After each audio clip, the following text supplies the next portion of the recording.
Let's do it, Steve. I'm ready. My part's easy. I'm always ready. Red leather, yellow leather, red leather, yellow leather. I got time for one quick cigarette? No? Okay. You can do without it. Yeah. This won't take more than a day. Welcome to another Grumpy Old Men, and I'm Tim Newton, and with me is Steve Rosse. With an E. And by the way, today is the day that people are celebrating the coronation of King Charles III. There we are, King Steve Rosse. Beautiful. So in commemoration and celebration of whatever that is on your head, it's a tiara, I think we call it. Tiara. A tiara. We were nominated to be the warm-up act for the coronation. Mm-hmm. So thanks for joining in. You can watch it after us. It might not quite be as interesting as our program, but it certainly won't be anywhere near as pretty. No, nothing is. Are you going to wear that the whole show? No. Just wondering. I had it in the house. I wanted to use it. Might shift your toupee, so be careful. So we're going to have a talk about a few different things. Now, a lot of you did write in. What are you looking at? Me? Yes. So hi. I'm making an effort to pay more attention to you so I know when it's my turn to speak. Right. Well, that tells me shut up. That's when to stop speaking. And that's your cue. All right, I get a cue. So it might be a near cue or a far cue, but it will be a cue. All right? Okay. Just remember that. Thanks. So now people did write in during the week to because I invited them. So would you like to ask any questions? Now we're going to do those in next week's program because we already had quite a few things to talk about this week, including this one. Now we've lived in Thailand long enough to be able to, I think, have a sense of this, and I suppose you just describe it as Thai time. It seems that time moves generally in other parts of the world roughly in line with a sort of Greenwich Mean Time and the concept of 24 hours in a day. But in Thailand, just like many other things, you throw those rules out the window. What's your perception of Thai time?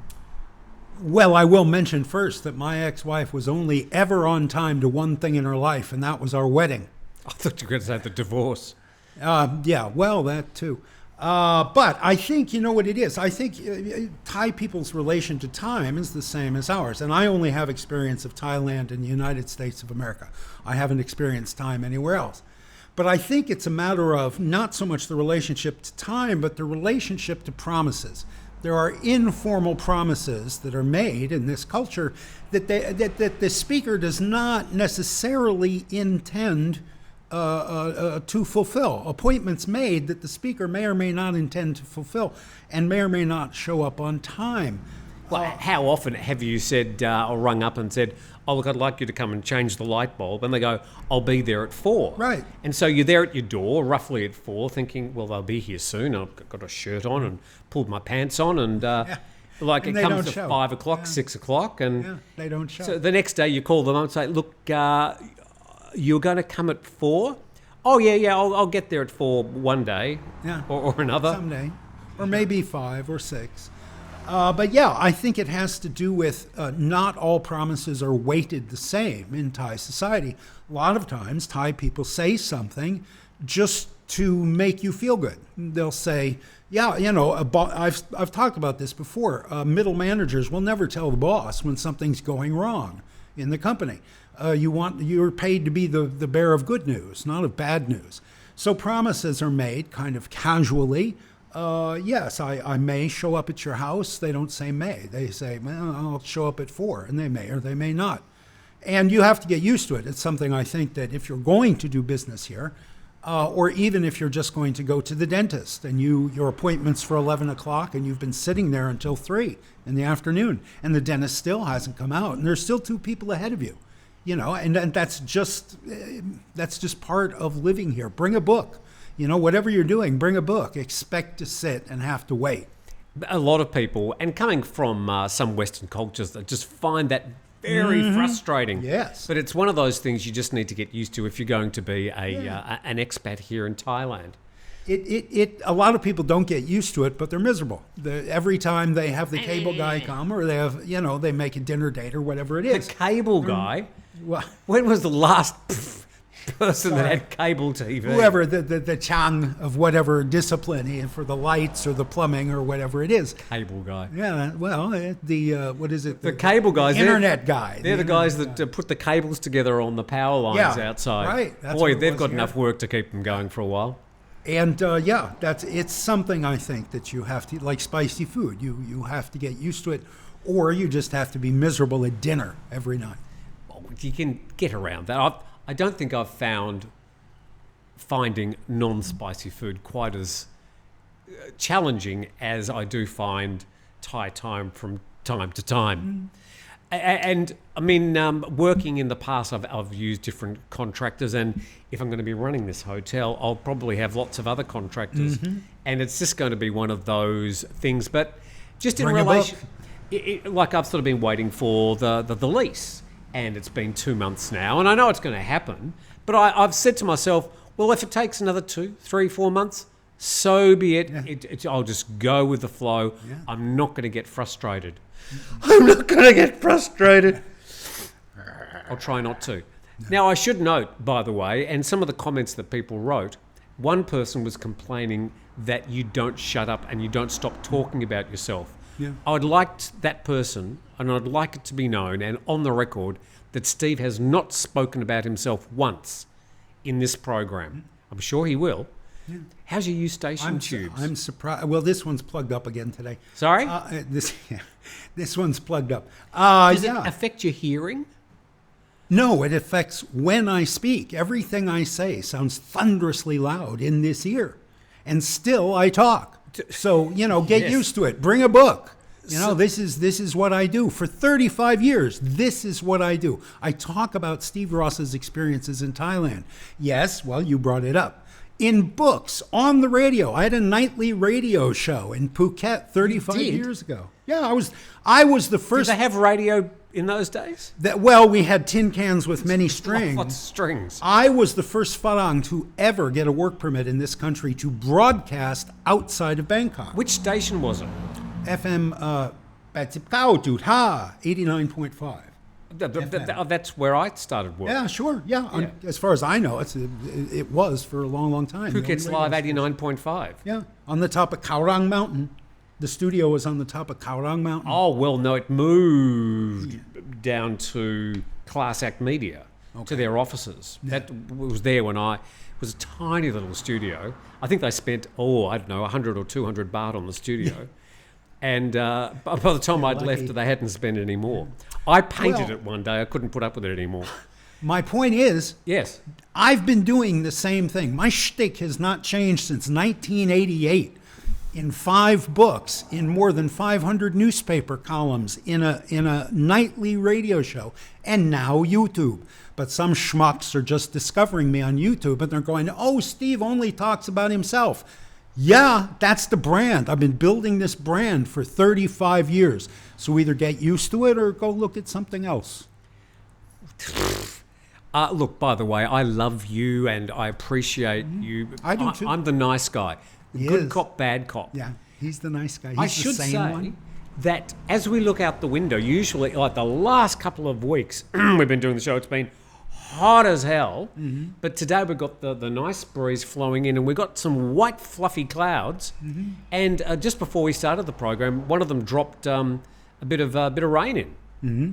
Yeah, it's the rainy season. So we're everything's so green. Everything this time of year just pops. Immediately it becomes green. My brown lawn has started to get a bit of a green haze. Last week you commented on how black this was over there. It's all green now. Yes, there you go. It doesn't take long. No. And you'll be there mowing it? No, you don't. No, but I'll gladly watch Maurizio mow his lawn. Yeah. Hey. So let's go to our next topic. And once again, we're sort of talking about things in Thailand from the perspective of people who have lived here for a while. But one thing you haven't done a lot of, and I think I'm probably ahead of you on this one, is driving in Thailand. Oh, God, no. Ugh. And I just drove from Bangkok back to Phuket last week.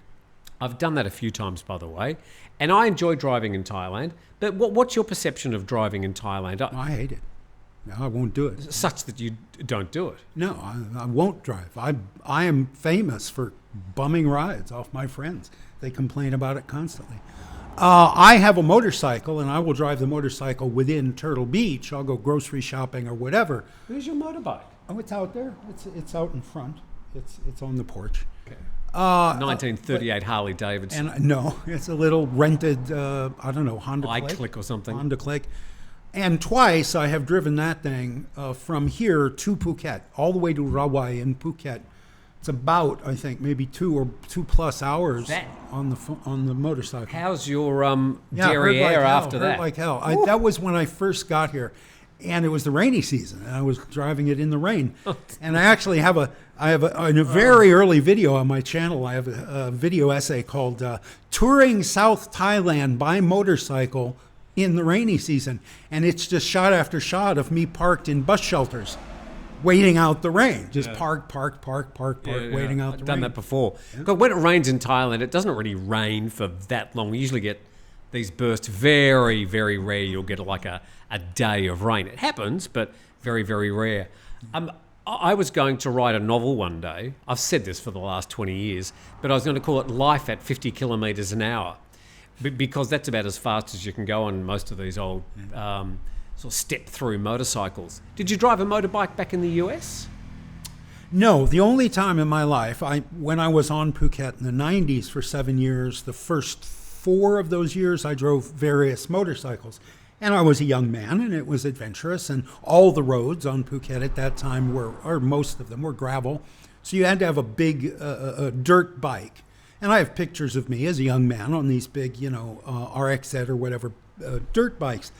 In the States, I drove cars, and the 8 years before I came to Thailand, I had a 90-minute commute to work and 90 minutes back. So I was in the car 3 hours a day.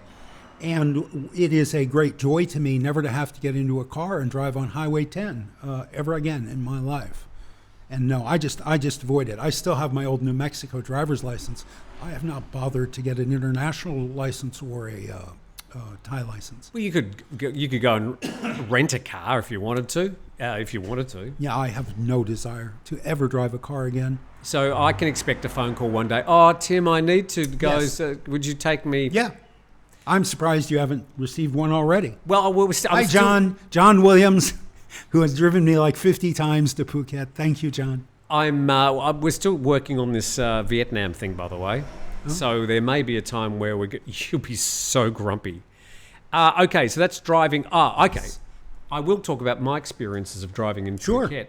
And I would say that once you get used to the rhythm of Thai traffic, and it is a little bit different. I sort of call it like swimming with the fishes. You just sort of go with the flow. And if you drive defensively, you're going to die. You've really got to just go with the flow. And if it's going slow, go slow. If it's going fast, go fast. And when they go fast, they go really, really fast. Our speed limits, Phuket is full. And this would be the same as Pattaya, I'm thinking, in parts of Bangkok, full of speed signs now that have appeared over the last 3 or 4 years, which make great target practice because they've got no use as speed limit signs. Nobody sticks to the speed limit. And they've promised for years that they're going to set up cameras, and there seem to be cameras everywhere now, but they don't seem to be able to read the number plates and link them to the registration system at the Department of Land Transport, despite stories we've done saying that they have.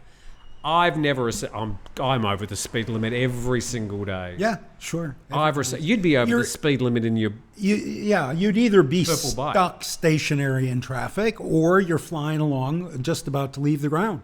The thing in between. The thing I find, I suppose, the challenge is that I'd never had in Australia, or very rarely, is just motorbikes everywhere. Because in Australia, there are very few people would ride a motorbike. Yeah.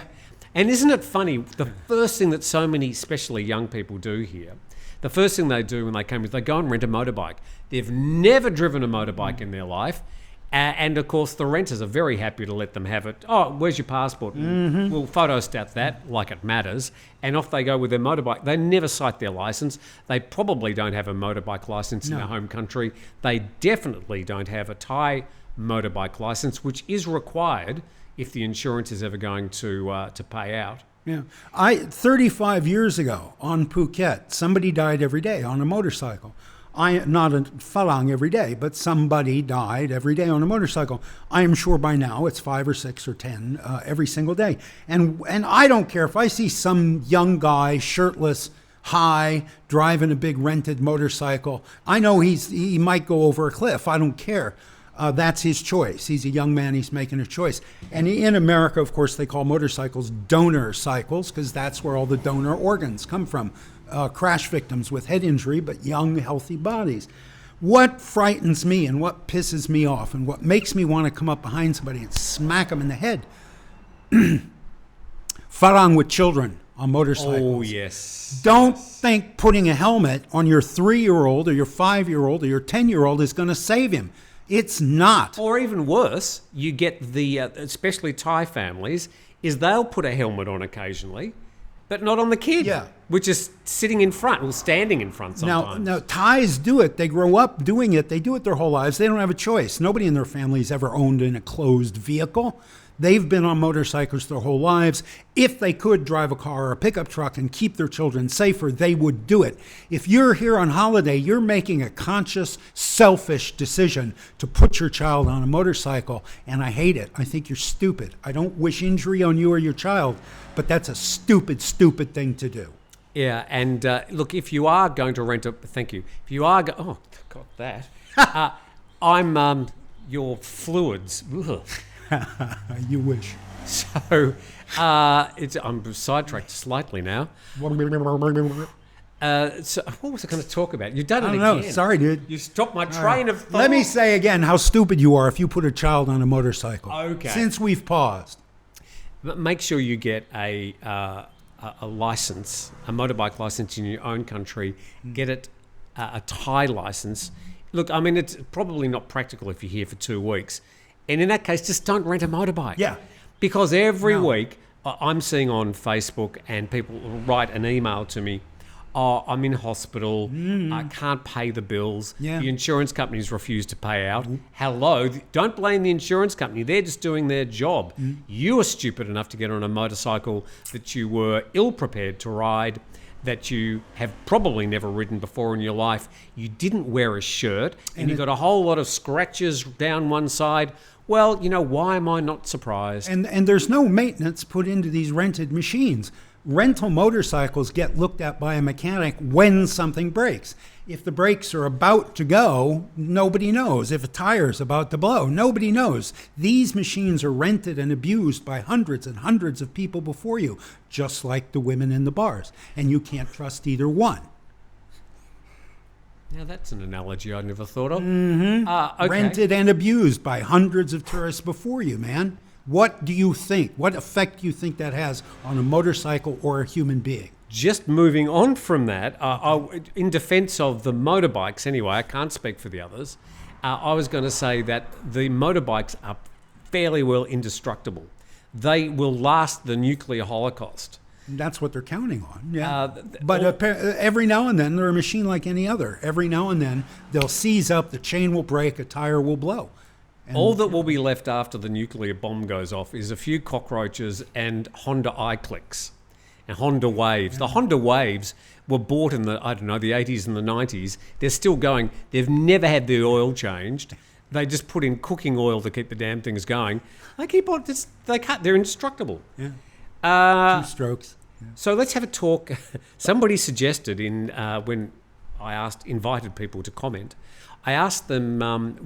One person said, "Why don't you start your own religious sect?" Now this is on the back of a story during the week about Chinese tourists who came to Thailand, and I thought, well, for you tourists and you're coming to Thailand, you'd be going and visiting temples, maybe going out on a boat trip, maybe doing some shopping. But no. They decided to start a sect. And one of them named herself the Mother of the Universe. I think we could give her the tiara. That'd be suitable for her, wouldn't it? She could wear the tiara. Must call anytime. Operators are standing by. And strangely, the mother of the universe, she was the one who they were praising, and she said that if you followed her sect, which required, would you believe, the offerings of money and cash, that she would be able to guarantee them a future life in paradise. Sounds good to me. Sure, sign me up. Well, there are only two major religions that were born in America: Mormonism and the Church of Scientology. And one of my favorite authors in the world, Neil Gaiman, grew up in the Church of Scientology. His parents and one of his sisters are all executives, which is what they call their clergy. And all of his writing is about how man creates his faiths and religions. Supposedly Scientology began at a science fiction convention in the 1940s when an author named Robert Heinlein challenged L. Ron Hubbard at a panel about religion in the future. And L. Ron was saying, well, if you want to become a millionaire, launch a church. People will give you money, you're tax exempt, yada, yada, yada. And Robert Heinlein, who they had been roommates when they were young men, and they did not like each other when they were middle-aged men.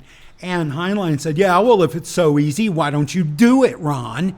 And L. Ron Hubbard said, okay, I will. And he created the Church of Scientology. That may be apocryphal, but it is in the theme. I think, Thailand, Thai people have got a choice of religions they've had for 10,000 years, right? I don't think you'd get a lot of Thai adherents.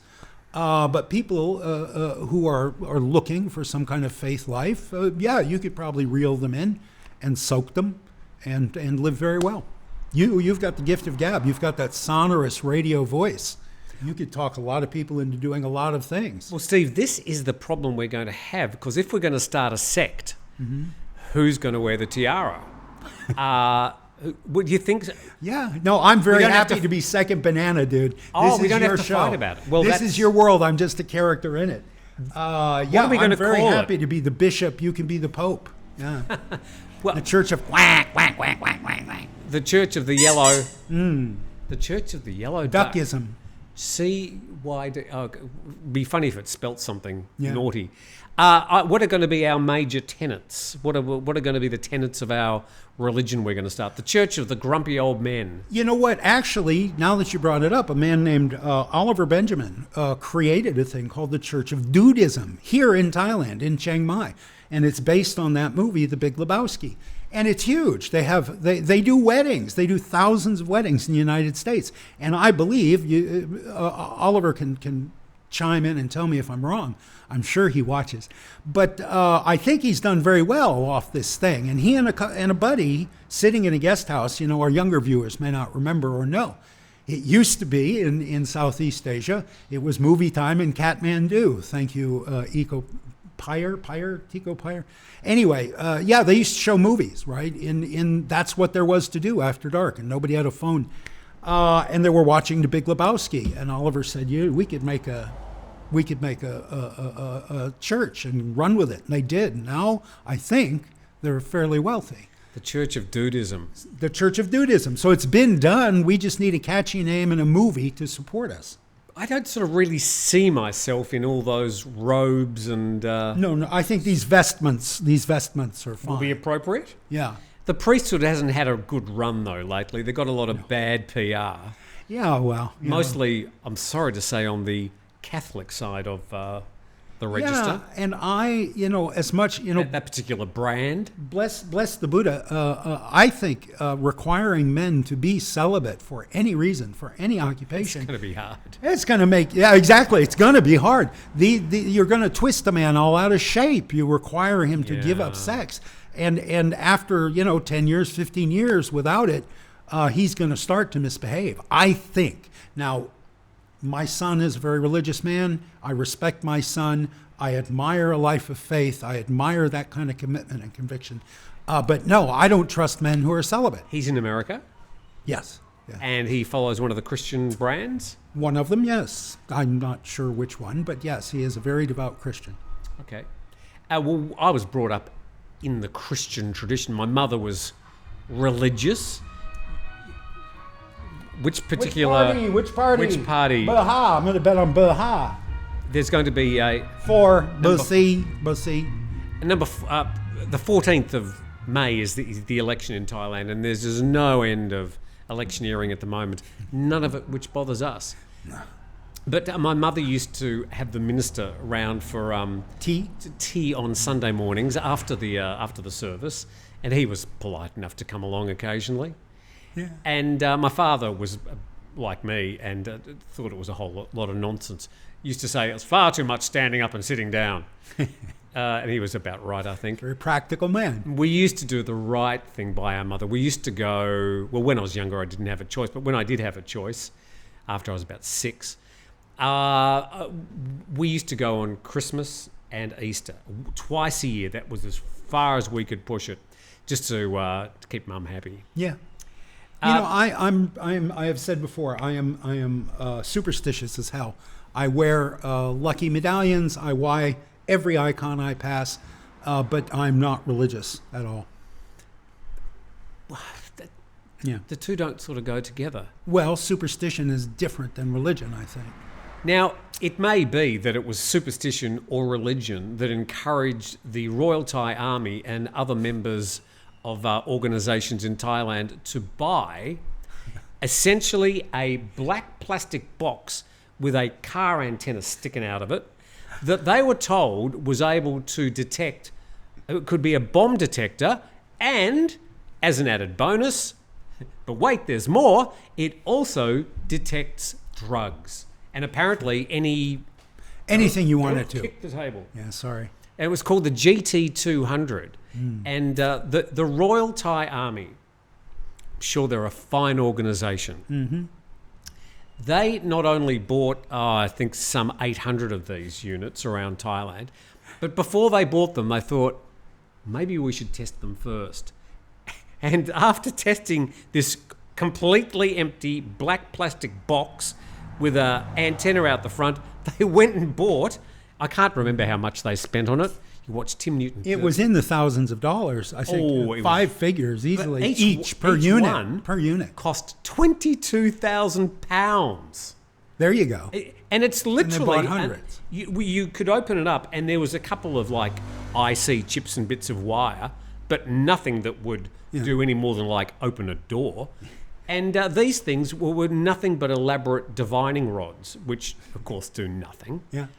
But they got suckered in. But not only, it didn't happen just here in Thailand, it happened around the world, and they sold thousands of these things. Yeah. The emperor needs new clothes. You know, everybody knows the GC300 is the one that works. Anybody who would like to buy a GC300, any governments out there? GT. Yeah, I meant to say that.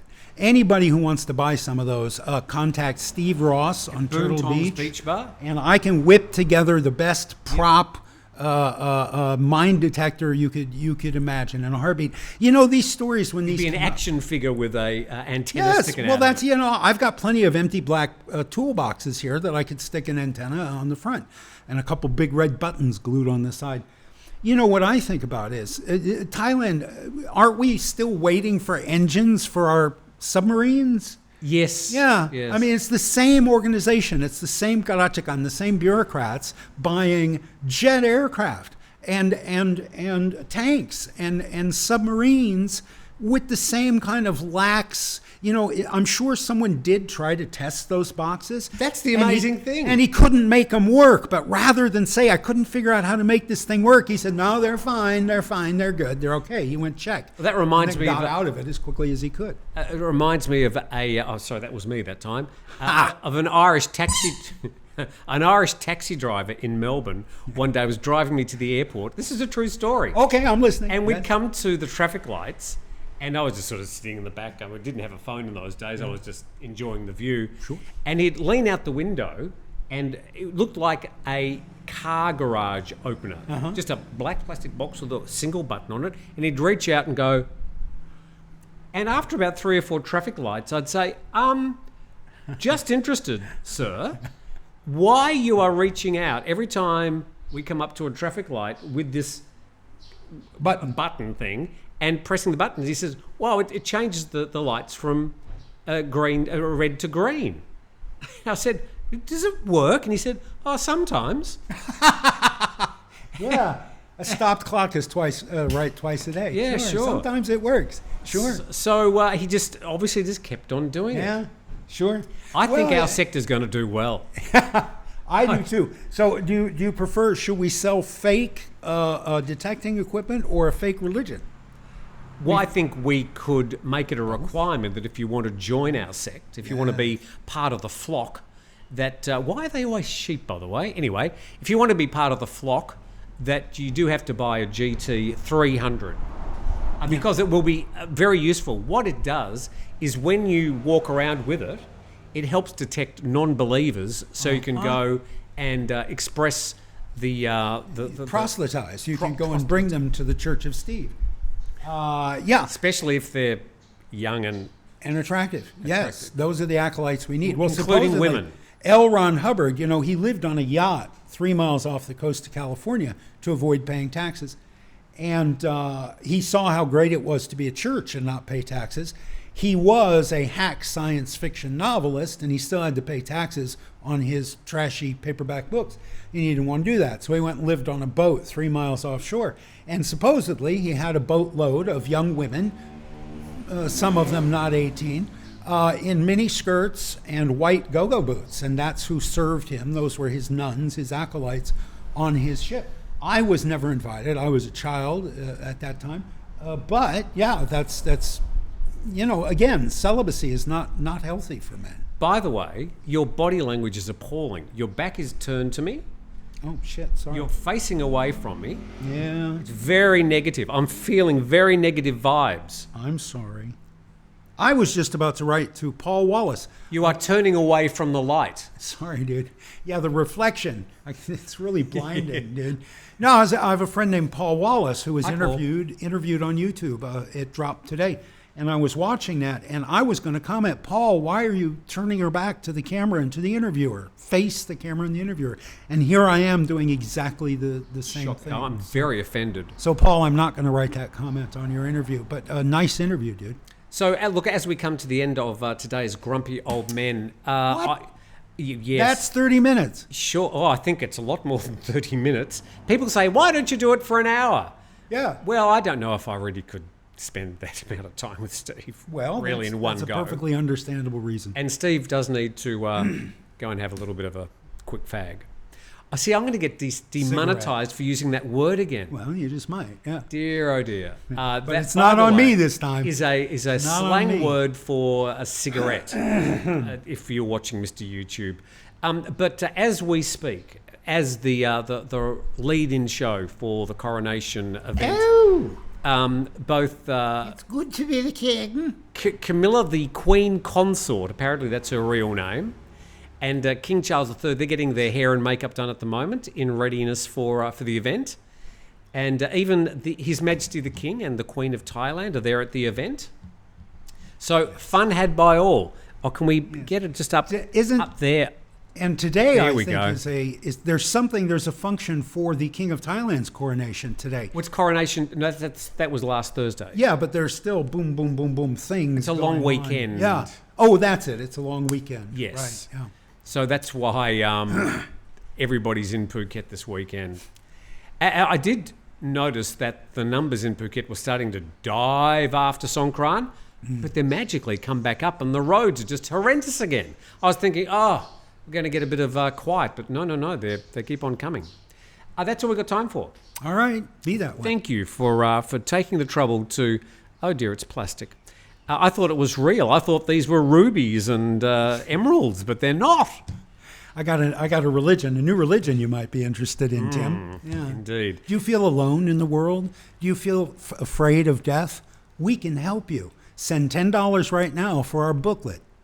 Now, we should remind people that as the date is May the 6th, May the 6th, that you've only got a week to go before your demise. So, well, it is not. Should we talk about this in the next half hour? We'll talk about it in the next one, because that'll be the day, and we'll be sort of sitting there just for half an hour waiting on pins and needles. You to drop on pins. Me too. Great to have you with us. Thank you very much for watching. Thank you, Steve. Thank you, Tim, for inviting me. I'm very grateful. Your nipples are just starting to perspire a bit. Yeah, so we'll have to go and clean you up. Yeah. It's lactating. Yeah. You'd better put your tiara. Spironolactone. It mimics female hormones. Put your tiara back on. And we thank you for watching. Please subscribe to the channel. And there's a link in the description for Steve's channel. Yes. And what is your episode this week? What, are you doing a Boontongs beach bar? Yes, it's called Goodbye, Mr. Chips. It's a Boontongs episode. It's about trying to teach a Falang to speak Thai who doesn't really want to learn. Thanks for watching. We'll see you next week. Bye.